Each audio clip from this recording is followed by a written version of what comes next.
The antique chandelier in my parents' Savannah estate flickered gently, casting golden shadows over a table meant for diplomacy, not support. I slid into my usual seat at the far end, away from my father's dominating presence at the head. The emergency family meeting summons had arrived yesterday, written in my mother's cursive, elegant but tight, like her concern. "Camille, really?" she said, her voice slicing through the air as she fluffed the hydrangeas in the centerpiece. "Would it kill you to wear something polished?" I glanced at my ivory silk blouse and tailored black slacks, minimalist and worth more than her entire brunch wardrobe. But details never mattered in this house, not unless they came with a family crest or a legacy resume. My sister Elise waltzed in next, CFO of Donovan Capital, heels loud, presence louder. Her Birkin bag screamed legacy. "Still doing that little app project?" she asked, voice drenched in condescension.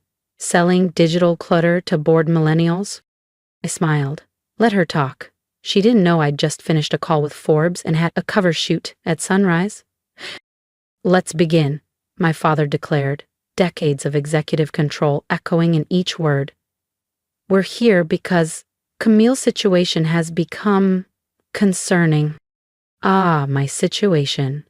That's what they called building a tech platform from scratch, refusing nepotism, and scaling past seed stage into private equity territory. "It's affecting the family's standing," my mother added, ringing her pearls. "You've had your experiment, dear." My office, on the 23rd floor of Riverfront Tower, said otherwise. So did the acquisition paperwork in my briefcase. In 2 hours, Donovan Capital's biggest competitor would officially belong to me. "We've been patient," Elise said, inspecting her manicure. "It's time to come home." My phone buzzed. "Marcus, my COO. Press release ready. Goes live at 6:00 p.m. I checked my watch. 1 hour, 57 minutes, and then everything would change. "We found you something," Dad announced. "Junior analyst at Donovan Capital. You can start Monday." I studied his expression, searching for even a flicker of recognition. Did he realize the woman across from him was being profiled tomorrow in the Wall Street Journal as a fintech visionary? The one Forbes just called a disruptor? The future of decentralized finance? "Did you know," I said evenly, "Forbes is releasing its most powerful woman in tech list today?" Elise waved a manicured hand. "Of course. I've been on the short list for 3 years." She hadn't, but no one called her on it. "Though I doubt it's relevant to your side hustle," she added, with a smirk. Mom cleared her throat. "Actually, there's something more pressing. The country club board meets tomorrow. People have been asking about what you do. Could you try me at my class?" I almost laughed. The very club my holding firm quietly bought last month, along with half the neighboring real estate they worshipped. "What do you tell them?" I asked. "Well," Mom stammered, "we keep it vague. It's easier than saying our daughter sells financial infrastructure," I replied calmly. "Shopify plugins?" Elise said under her breath. My phone buzzed again. "Marcus, newsroom's prepped. Everything launches at 6 p.m. sharp." "The point is," Dad cut in, "this has gone on long enough. You're 32, Camille. Time to join the real world." "The real world," I echoed, picturing our valuation report, the one placing our company at $2,400,000,000, 0 cents. "Yes," Elise nodded, "where success is measured in revenue, not retweets." Then came it. Phones buzzed in unison. News alerts filled the room. Breaking. Largest fintech acquisition in history confirmed.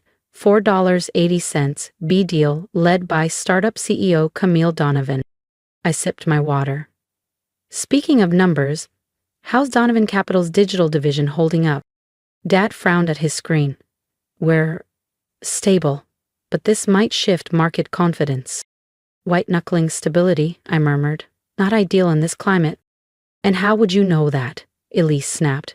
"From your experience selling code to bloggers?" I stood slowly, smoothing my blouse. "I should get back. Some of us have industries to reshape." "Sit down," Dad ordered. We're not finished discussing your future, Dad snapped. I gathered my things.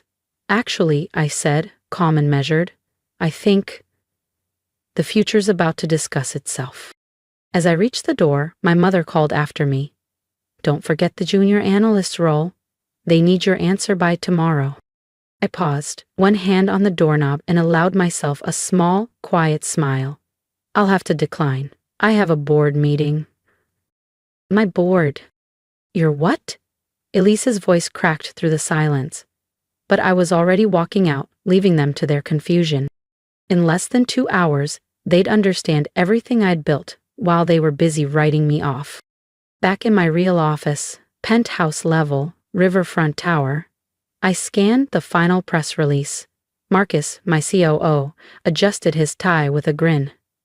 They seriously don't know you're about to be the youngest female CEO on the Fortune 500? They'll know, I said, turning to face the massive glass windows framing the Savannah skyline. Time to rewrite the version of me they've clung to. At 5:55 p.m., I stepped into the elevator. Marcus handed me a sleek black folder, just for optics. Your sister keeps calling, he noted. Apparently Harrison Financial's stock is twitchy. I smirked. Tell her to keep watching. The real movement hasn't started. When the elevator opened, the lobby was alive with flashing cameras, analysts whispering, and every major outlet tuned in. At the center, a podium bearing the Genesis FinTech logo. My phone buzzed. A message from Dad. Hearing something big's happening in FinTech. Might impact our market. Let's revisit that analyst's offer soon. I slipped the phone into my pocket without responding. He'd find out soon enough. I stepped to the podium. Lights, flashes, tension. Good evening, I said, steady and sure. I'm Camille Donovan, CEO of Genesis Financial Technologies. The ripple in the room was instant. And as I concluded the announcement of our $8,200,000,000 0 cents acquisition of Dominion Bank's digital arm, I knew this moment would rewrite everything. If you've ever been underestimated, dismissed, or told to play small, stick around. Hit subscribe, because the next chapter of this story proves just how powerful quiet ambition can be. Of our largest competitor, but also the unveiling of our AI-driven banking platform. My phone lit up like Times Square. 52 missed calls from Dad, 38 from Mom, 67 from Elise, 241 texts, and counting. I leaned back in my chair, the city glittering beneath the riverfront tower windows. Marcus entered, carrying the remote and a fresh espresso. Coverage is everywhere, he said. Tech prodigy Camille Donovan emerges as FinTech's quiet powerhouse. Genesis AI reshapes the banking landscape. Donovan Capital left reeling as daughter claims the crown. He set the cup down. Your dad's tried to bypass security 3 times. Elise is threatening to call the police if we don't let her in. I scrolled through messages. From Dad. What have you done? This can't be real. Call me. From Mom. Darling, we're thrilled. Why didn't you say something? The country club will be delighted. From Elise. You manipulative little How long have you planned this? This is sabotage. The intercom buzzed. Miss Donovan, my assistant said, Forbes photographers here for your cover shoot. Walked to the window. From here, I could see Donovan Capital's building, where they once offered me an entry-level role, where Elise still thought she ruled the world. Send him up, I replied. And Marcus, bring today's trading reports. Genesis stock plus 40%. Donovan Capital at 25%. The market had spoken. Then my private line rang. Only 5 people had that number. Elizabeth Chin, Forbes editor-in-chief. Camille, she greeted. We're finalizing the headline, The Silent Revolution, how Camille Donovan rewrote the rules of modern finance. Any last quote? I thought of all the dinners, lectures, dismissals. Just one, I said. Success doesn't need permission, just patience. After the shoot, Marcus returned with updates. 3 major banks want integration talks. 6 more want licensing deals. He paused. Your sister's giving interviews now. I looked at the screen. Elise stood outside Donovan Capital, smile strained. Of course we supported Camille's venture, she said. The Donovan family has always supported innovation, Elise declared on national TV. I muted it. Send her the cease and desist, I told Marcus. No unauthorized statements about Genesis or me. Already filed, he replied. Also, your mother's posted 7 times this hour about her brilliant daughter, who clearly takes after me. I smiled faintly. Amazing how fast a craft hobby becomes a visionary venture when it's followed by 9 zeros. A knock at the door interrupted us. Miss Donovan, my assistant said, your father's back, and he brought your grandfather. That made me pause. Alexander Donovan Sr., the man who built Donovan Capital from a corner office and a rotary phone. The one who taught me compound interest before I was tall enough to reach the ledger cabinet. Long before my father and sister deemed me unfit for the business world. Send them up, I said, voice calm. And Marcus, pull the acquisition proposal for Donovan Capital. While I waited, I studied my reflection in the window, still in the same minimalist white blouse my mother had judged earlier. Strange how different it looked when backed by an empire. The door opened. Dad entered first, shoulders tense, eyes guarded. But Grandpa? He walked in like he'd been here before. Familiar, warm, a quiet one, he said softly, surveying the office. Always watching, always learning. I wondered when you'd show them. Dad's head snapped up. You knew? Since she was 12, Grandpa said, easing into the chair. Corrected my forecast over eggs and toast. You were too busy praising Elise's new highlights. I said nothing, just sat behind my desk, watching my father's pride fracture under the weight of truth. Why? He finally asked. Why keep it from us? Keep what? I said. Genesis was built legally, transparently. I even used our name. You just never saw past your assumptions. But your little tech business was one shell company, I said. A fraction of what I was really building? Grandpa chuckled. And now she owns the country club that wouldn't even grant her full membership. Dad jerked. What? I smiled. Genesis bought it last month. I did, I confirmed, folding my hands, along with most of the properties in that gated community you and Mom love bragging about. Amazing what you can buy when people don't take you seriously enough to check the paperwork. Dad's face fell. This will destroy Donovan Capital. No, I said, sliding a leather folder across the desk. This will save it, if you're smart enough to take the offer. His hands trembled slightly as he opened it.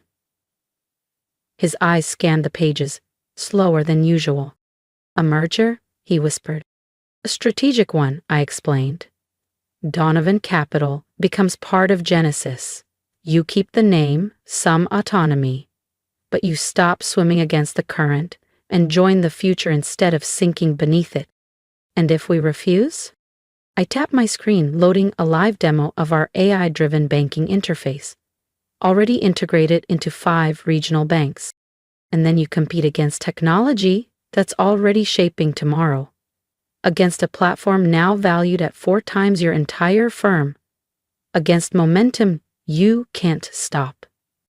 Your sister will never allow it, he said, but the certainty in his voice was gone. Elise already lost your 3 biggest clients to us this afternoon, I replied calmly. They signed transition contracts right after my press conference. She won't decide. The board will. Grandpa leaned forward, his eyes bright. You've played this beautifully. A clean checkmate. I learned from you, I said. You always told me to watch the quiet ones. They see what the loud ones miss. A knock. Marcus stepped in, holding new reports. Genesis up another 15% after hours. Donovan just got downgraded by 3 analysts. Dad rose slowly. That junior analyst offer was beneath me then, I said, just like it is now. The difference? Now you understand why. He nodded once, then left. I turned back to the skyline. The city shimmered in lights and silence.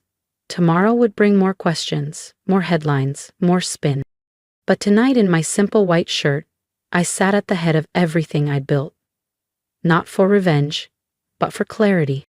Because sometimes, the real triumph is when they realize they never truly knew you at all. The Forbes cover dropped at midnight. My face, framed by that same simple white shirt, stood bold beneath the headline, "The Silent Revolution: How a Daughter Built an Empire While Her Family Built Excuses."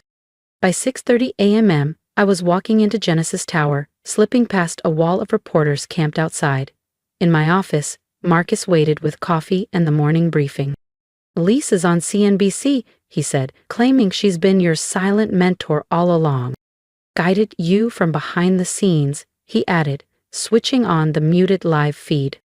I watched her, hair perfect, smile tight. But even with professional lighting, the panic in her eyes bled through. "The numbers?" I asked. "Genesis opened up 30%, Donovan Capital down 45%. Their board meets in an hour to review our offer." My phone buzzed, a message from Mom. "Darling, the country club is abuzz. I've been invited to join 3 charity boards. When can we schedule a family portrait for the society pages?" I deleted it without replying. "Your grandfather's here," my assistant announced over the intercom, "and he brought documents." Grandpa entered, carrying a cracked leather briefcase I hadn't seen in years. The same one he used to teach me market cycles when no one else bothered. "Thought you might want these," he said, laying out worn pages. "Your first predictive model, age 12. The one that forecasted the 2008 crash, in crayon no less. You kept these? Every idea, every proposal, even your undergrad thesis on algorithmic lending, you always saw the future. Your dad never asked, too focused on making Elise his carbon copy." He sat with a sigh. "They're voting now." I opened the live feed from Donovan Capital's boardroom, courtesy of owning the building's surveillance. Elise stood at the head, gesturing wildly. Even without sound, her words were clear. "This is a hostile takeover. We can't let her win." Grandpa chuckled, nodding toward my phone. "Speaking of winning, your mom just replaced her Facebook banner with your Forbes cover." I smiled. Quiet victories echoed loudest when no one saw them coming. "She conveniently cropped out the part where you called out their lack of support," Grandpa said, nodding at my mother's social media post. "Some things never change," I murmured, just as the intercom buzzed. "Ms. Donovan," my assistant's voice came through, calm but charged. "The Donovan Capital Board vote is in." I sat straighter, eyes fixed on the live feed. The chairman rose. Elise sat frozen, shoulders sagging. My father stared ahead, expression hollow. "They accepted," my assistant confirmed. "Full merger, your terms. They want to announce immediately. Stop the stock's free fall." Grandpa chuckled softly beside me. "Well played. So, now what?" "Now," I said, pressing the intercom. "Send in the transition team. And Marcus? Initiate integration protocol." Within hours, Genesis teams moved through Donovan Capital's glass halls. Elise was escorted out. She'd be offered a role eventually, but only after she learned humility. Dad was granted the title of Chairman Emeritus. Decorative, powerless. As for me, I had a billion-dollar empire to run. Over the next few weeks, Genesis transformed Donovan Capital from the inside out. Our AI platform replaced outdated systems. The merged stock soared. And my family? They adapted, slowly. Mom stopped planning introductions to eligible men and started pitching venture ideas. Elise, stripped of her title, took an entry role in our analytics division. For the first time, she was actually learning. A month after the merger, my assistant entered again. "Your sister's here, says it's important." Elise walked in, no designer labels, no smugness. "I've been reviewing the AI platform," she said. "It's brilliant. I'd never understood what you were building." "You never tried," I said gently. She nodded. "I know, and I'm sorry, not because you won, because I wasted so long trying to be Dad's clone." I studied her. "The real junior analyst position is open. Want it? You trust me?" "Trust is earned," I replied. "Like success. Ready to earn both?" "Yes," she said. For the first time, she meant it. Welcome to Genesis, I said, extending my hand. Leave your assumptions at the door. That night, I framed my Forbes cover beside my childhood prediction models. Beneath them, I hung that simple white shirt, not for nostalgia, but to remember what quiet power looks like. Because while they were doubting me, I was building. And I was just getting started. If you've ever been the quiet one in the room, the one they overlooked, talked over, or underestimated, drop a comment and tell me what you would have done. I built quietly while they doubted loudly. Support this journey by hitting subscribe and share your advice too. Because here's what I've learned. You don't need to shout to be powerful. You just need to keep building while they're busy watching someone else.